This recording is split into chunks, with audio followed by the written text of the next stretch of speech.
Hello friends, welcome back to our channel life from traders. तो आज हम देखेंगे कि कल के लिए मतलब 3 अप्रैल के लिए क्या एनालिसिस रहेगा और कौन से सपोर्ट एंड रेजिस्टेंस रहेंगे जो इम्पोर्टेंट है मार्केट के लिए। और जानेंगे कि कल के लिए क्या साइकोलॉजी यूज आएगी और कौन से सपोर्ट एंड रेजिस्टेंस रहेंगे जो मार्केट के लिए कल इम्पोर्टेंट रहेंगे। और कहीं बायर्स कहाँ पे एक्टिव होंगे और कहाँ पे सेलर्स एक्टिव होंगे। तो चलो शुरू करते हैं। आज आप देखोगे कि 15 मिनट के टाइम फ्रेम पे मैंने जैसे कल बोला था कि मार्केट 47,450 की लेवल ब्रेक करता है और मार्केट नीचे की तरफ सस्टेन करता है या फिर रिटेस्ट करके नीचे की तरफ फिर से आता है। तो फिर यहाँ पे एक डाउन साइड के लिए ट्रेड बन सकता है। लेकिन 15 मिनट के कैंडल पे with in a candle market ऊपर की तरफ आया और एक कैंडल बनाता है और जैसे ही इसका क्रॉस होता है तो यहाँ पे हमारी बाइंग हो जाती है। तो देखो गाइस, मार्केट की सिचुएशन अलग अलग रहेगी। गैप अप गैप डाउन कैसे ओपन होता है उस पे मार्केट का सिचुएशन समझ में आएगा। तो मार्केट को यहाँ पे बाइंग की तरफ नहीं जाना रहता। तो मार्केट ये आज जो फर्स्ट कैंडल था उसका डे हाई मतलब हाई वो नहीं निकालता। लेकिन मार्केट ने यहाँ से जैसे निकाला तो यहाँ पे एक चांस बन रहा था और इसका स्टॉप लॉस यहीं पे कहीं रखने के लिए जम रहा था। तो यहाँ से एक कॉल उठाया और यहाँ इसी कॉल को फिर जैसे ही इसके ऊपर चलना शुरू कर दिया तो यहाँ पे मैंने सेल कर दिया। बाद में आप देखोगे कि नॉर्मल ऊपर जाने के बाद फिर से ये नीचे डाउन साइड की तरफ आया। तो अभी देखते हैं कि कल के लिए क्या हो सकता है। और ऊपर की साइड मैंने बोला था कि जब तक 650 की लेवल नहीं निकलता, मार्केट 650 की लेवल तो निकाला लेकिन ऊपर की साइड नहीं गया। क्यों? क्योंकि मार्केट नीचे की तरफ से आया था। मार्केट को एक अच्छा खासा डाउन साइड की तरफ से पुल किया था। तो मार्केट यहाँ से ऊपर जाए तो इसके लिए एक रिटेस्ट एक स्ट्रॉन्ग रिटेस्ट भी होना चाहिए, जिसके जिसके बाद हम इधर ट्रेड ले सकते थे 650 के ऊपर। आप यहाँ पे देखोगे मार्केट ने जैसे ये कैंडल्स बनाए, ये कैंडल बनाया, ये कैंडल बनाया, उसके बाद फिर यहाँ पे एक अच्छा खासा स्ट्रॉन्ग रिटेस्ट होना चाहिए था। उसके बाद फिर से मार्केट ऊपर की साइड जाता तो फिर हम यहाँ पे ट्रेड ले लेते। अभी यहाँ पे ट्रेड लेने के लिए जब मैंने बोला था कि 650 के ऊपर हम एक ट्रेड ले सकते हैं। तो ये कैंडल के बाद भी आप देखोगे कि एक अच्छा खासा रिटेस्ट हुआ है, इस कैंडल में भी रिटेस्ट हुआ है। लेकिन यहाँ पे आप देखोगे कि एक कैंडल बनाने के बाद यहाँ से एक स्ट्रांगली डाउन साइड की तरफ मूव होता है और यहाँ पे हमें ट्रेड लेने के लिए नहीं जमता। तो इसलिए बोलता हूँ कि कंडीशन अलग अलग रहेगी। जब मार्केट गैप डाउन ओपन हो जाए या गैप अप ओपन हो जाए या फिर फ्लैट ओपन हो जाए तो मार्केट बिहेव कैसे करता है। वो नीचे की तरफ आके फिर यहाँ पे सपोर्ट ले रहा है और फिर ऊपर जा रहा है, या फिर यहाँ से मार्केट इस रेजिस्टेंस का रेजिस्ट करके फिर से नीचे की तरफ आ रहा है। तो ये सब वो जब मार्केट में आप बैठोगे 9:15 के शुरुआत से ही आप बैठोगे तो आपको समझ में आ जाएगा कि यहाँ पे क्या करना है और क्या नहीं। तो अभी देखते हैं कि कल के लिए हमारा क्या एनालिसिस रहेगा और कौन से सपोर्ट एंड रेजिस्टेंस रहेंगे जो इम्पोर्टेंट है। तो अभी आप देखोगे कि सब मार्केट ने 2 दिन से इसी जोन में मार्केट कंसोलिडेट कर रहा है, स्पाइक लगा रहा है और डाउन साइड की तरफ आ रहा है। तो अभी आप देखोगे कि मार्केट में जब तक अभी 47,700 की लेवल नहीं निकालता तब तक हम बायर साइड के लिए नहीं सोचेंगे। क्योंकि आप देखोगे कि ये अभी जो कैंडल है ये एक स्ट्रॉन्ग स्विंग बना चुकी है। जब तक ये स्विंग नहीं निकालता मार्केट तब तक अब हम यहाँ पे बाइंग के लिए नहीं सोचेंगे। डाउन साइड के लिए आना है तो फिर मार्केट 47,500 की एक लेवल है। इस लेवल के नीचे मार्केट सस्टेन करना शुरू कर देता है तो ही हम डाउन साइड के लिए सोचेंगे।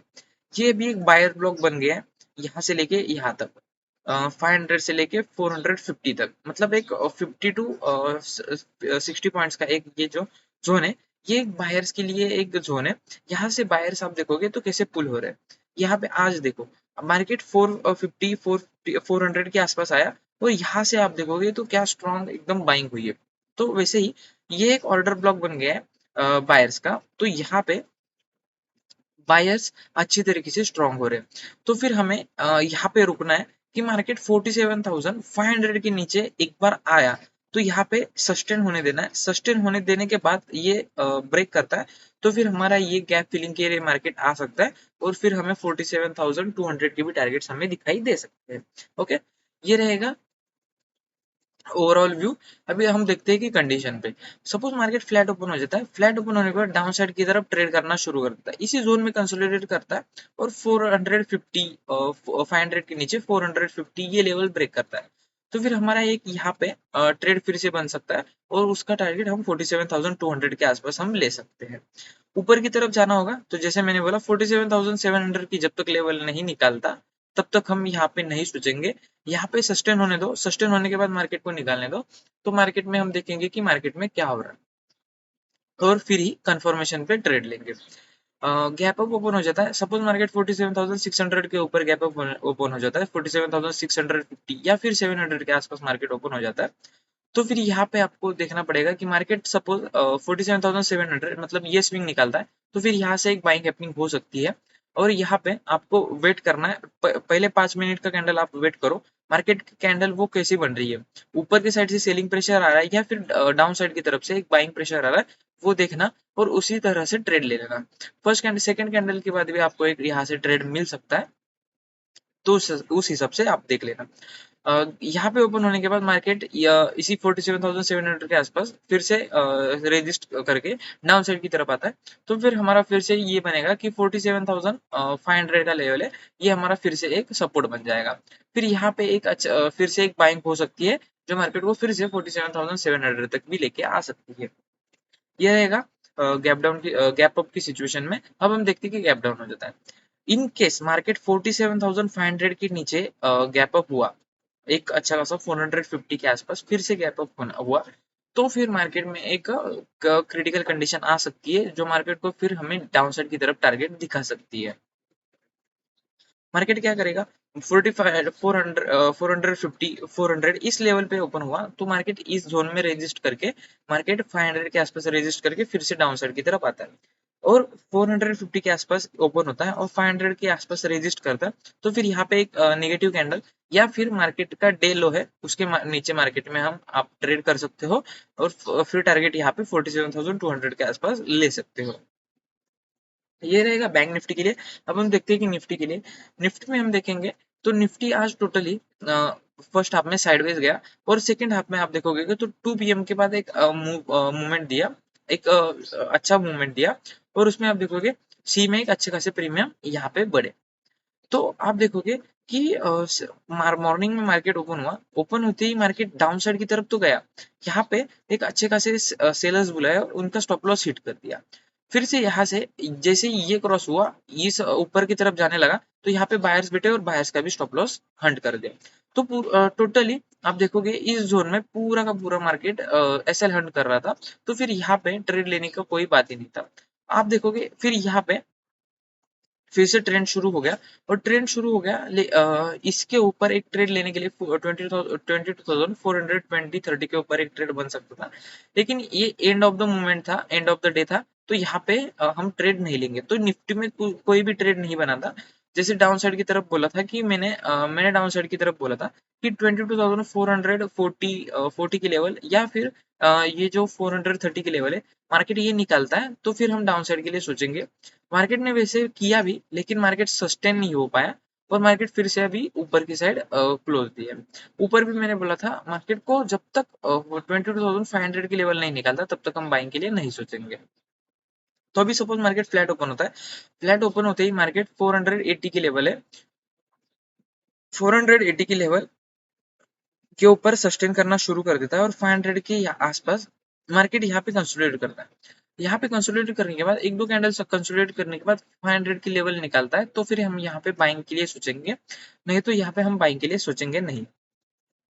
डाउन साइड की तरफ आप देखोगे कि ये लास्ट मोमेंट में जो बाइंग हुआ है वो एक स्ट्रॉन्ग बाइंग हुआ है और आप देखोगे कि डाउन साइड की तरफ कोई भी वीक नहीं बनाया है।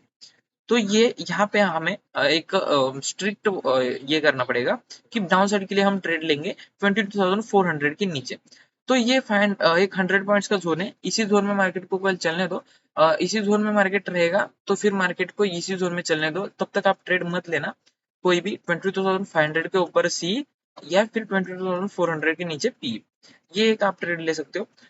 गैप अप ओपन हुआ, गैप अप ओपन होने के बाद 22,500 का लेवल निकलता है, तो फिर यहाँ पे एक ट्रेड हो सकता है या फिर डाउन साइड की तरफ हम ट्रेड नहीं करेंगे। डाउन साइड के लिए मार्केट 22,400 420 इस लेवल पे मार्केट ओपन होता है, तो फिर यहाँ पे एक सिनारियो बन सकता है जो फिर मार्केट को 22,400 की लेवल निकलता है, तो फिर एक डाउन साइड के लिए मूव आ सकता है जिसका टारगेट 22,300 के आसपास हम रख सकते हैं। 300 या 350 के आसपास हम इसका टारगेट रख सकते हैं। कल है आज फिन निफ्टी की एक्सपायरी थी और आपको भी मालूम है कि फिन निफ्टी की एक्सपायरी में हर बार मार्केट साइडवेज हो ही जाता है, क्योंकि मार्केट फिन निफ्टी की एक्सपायरी के वक्त हफ्ते में या फिर 10 में से 2 बार एक अच्छा खासा ट्रेंडिंग मूव देता है, और 8 बार आप देखोगे तो मार्केट साइडवेज ही चला जाता है या फिर एसएल हंट करने का दिखता है। तो कल बैंक निफ्टी की एक्सपायरी है, तो बैंक निफ्टी की एक्सपायरी में क्या होता है, मार्केट सपोज मार्केट जैसे बैंक निफ्टी ने स्ट्रक्चर बनाया है उस तरह से मार्केट ट्रेंडिंग होता है तो फिर अच्छा है।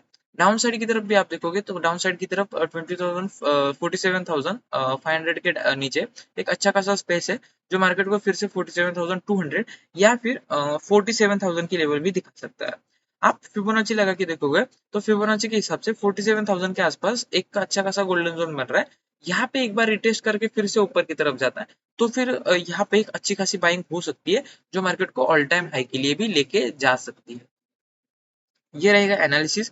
एनालिसिस पसंद आया होगा तो चैनल को सब्सक्राइब कर देना, वीडियो को लाइक एंड शेयर कर देना और लाइक कर देना और वीडियो पूरा का पूरा एंड तक देखना गाइस, क्योंकि जो मैंने लेवल्स बताए वो आपको भी एक आइडिया मिल जाएगा कि जो एनालिसिस में बताया हो उसके हिसाब से आप भी इसमें थोड़ा सा आपका एफर्ट डाल के कुछ अलग से या फिर एनालिसिस करके एक अच्छे खासे लेवल्स निकाल सकते हो और उस पे आप वर्क कर सकते हो। तो चैनल को सब्सक्राइब कर देना, वीडियो को लाइक एंड शेयर कर देना। मिलते हैं नेक्स्ट वीडियो में, तब तक के लिए बाय बाय।